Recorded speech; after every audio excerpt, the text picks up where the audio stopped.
Madrid, 1792. La noche es fría y húmeda. El aire huele a leña quemada y a la tierra mojada de las calles.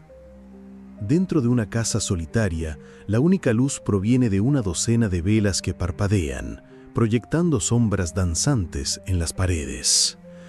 En el centro de la habitación, un hombre de 46 años está sentado, inmóvil. No es un hombre cualquiera, es Francisco de Goya, el pintor de la corte, el favorito de los reyes, el retratista de la opulencia. Pero esta noche, la opulencia se siente a un mundo de distancia. Su rostro, normalmente enérgico, está pálido, bañado en un sudor frío. Sus ojos, abiertos de par en par, no miran nada en particular, o quizás lo miran todo. Una sombra se ha deslizado en su vida. No es un ladrón ni un asesino con un cuchillo en la mano. Es algo peor, un enemigo silencioso que ha comenzado a devorarlo desde adentro. Primero fue un zumbido constante en sus oídos, luego el vértigo y finalmente la sordera. Un silencio absoluto que lo ha encerrado en su propia mente, un lienzo en blanco donde ahora solo se pintan pesadillas. Se levanta, sus movimientos son torpes como los de un autómata. Camina hacia una pared vacía, la yesa blanca y fría. Sus nudillos rozan la superficie. Sus labios se mueven, pero no emiten sonido alguno. En su cabeza, las voces de sus demonios son un coro ensordecedor. Coge un pincel, lo sumerge en un bote de pintura negra espesa como el alquitrán, y levanta la mano. El aclamado pintor de la corte había muerto. En su lugar nació el cronista de la locura.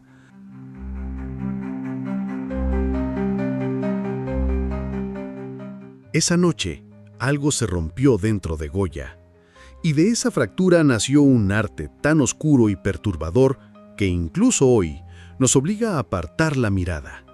Cómo el pintor más famoso de España se convirtió en el heraldo de las pesadillas. Si te gustan las historias donde el misterio y el terror no vienen de un monstruo sino de la mente humana, ya sabes qué hacer.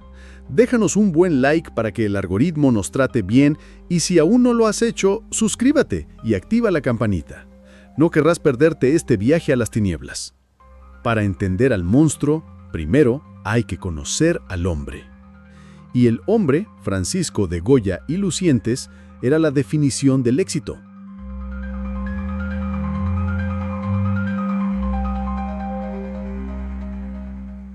Nacido en un pequeño pueblo de Aragón, Goya era ambicioso, talentoso y sobre todo un maestro de las relaciones públicas.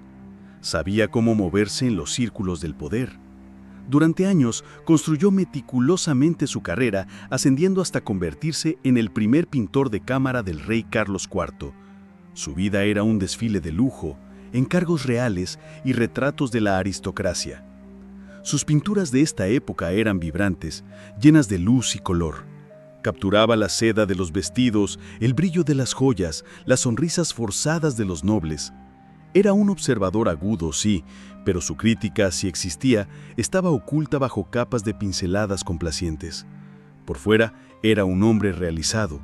Por dentro, una tormenta se estaba gestando. La bestia que atacó a Goya no tenía rostro.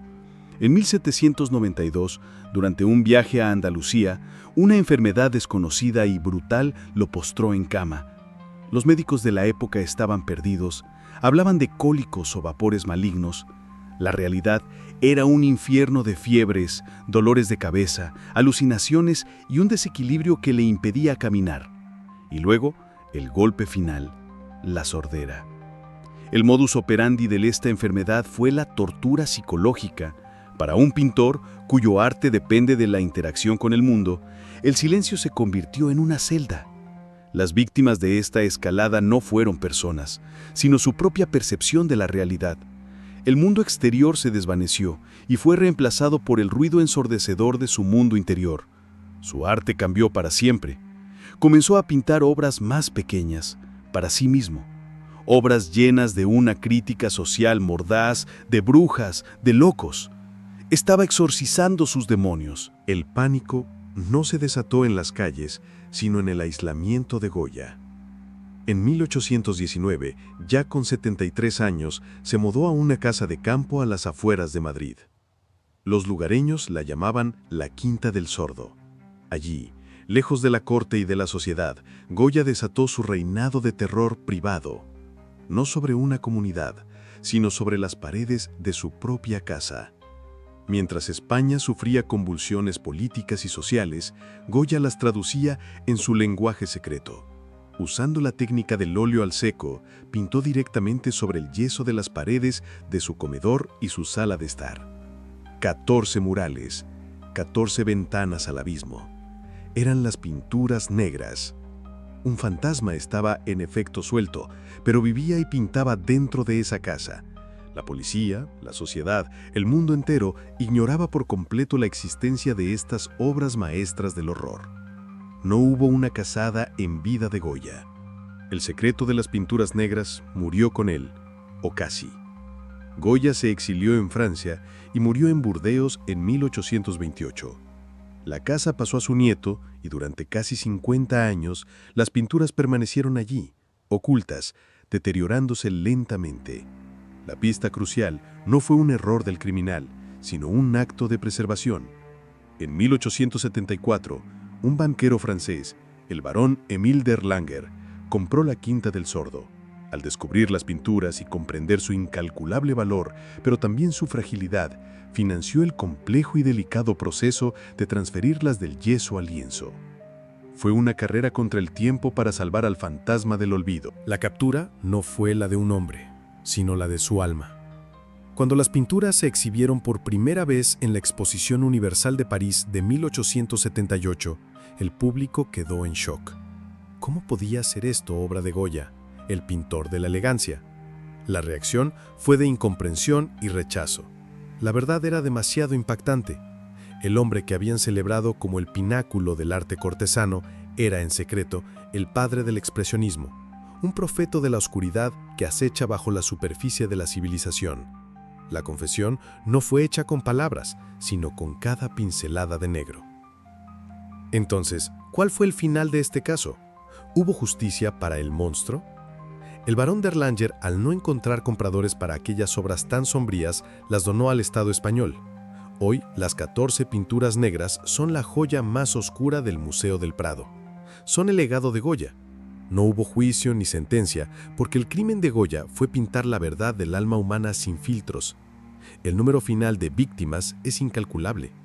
Cada persona que se para frente a Saturno devorando a su hijo y siente un escalofrío, cada artista que se inspira en su libertad brutal, cada uno de nosotros que reconoce en sus monstruos un eco de los nuestros. El legado de Goya fue una bomba de tiempo artística. Demostró que el arte no solo está para decorar paredes, sino para dinamitarlas, para confrontarnos con la guerra, la locura, la vejez y la muerte. La historia de Goya nos deja flotando en una pregunta incómoda. Él no usó un cuchillo, pero su pincel diseccionó la psique humana con una brutalidad que pocos se han atrevido a igualar. Nos obliga a pensar, ¿es el arte un simple reflejo de la realidad o es una ventana a las pesadillas y verdades que se esconden en lo más profundo del artista? ¿Pintaba Goya el mundo que veía o se pintaba a sí mismo? Quiero que me dejes tu opinión en los comentarios. Realmente me interesa saber qué piensas sobre esto. Muchísimas gracias por acompañarnos en este viaje a la Quinta del Sordo. Si has llegado hasta aquí, eres de los nuestros.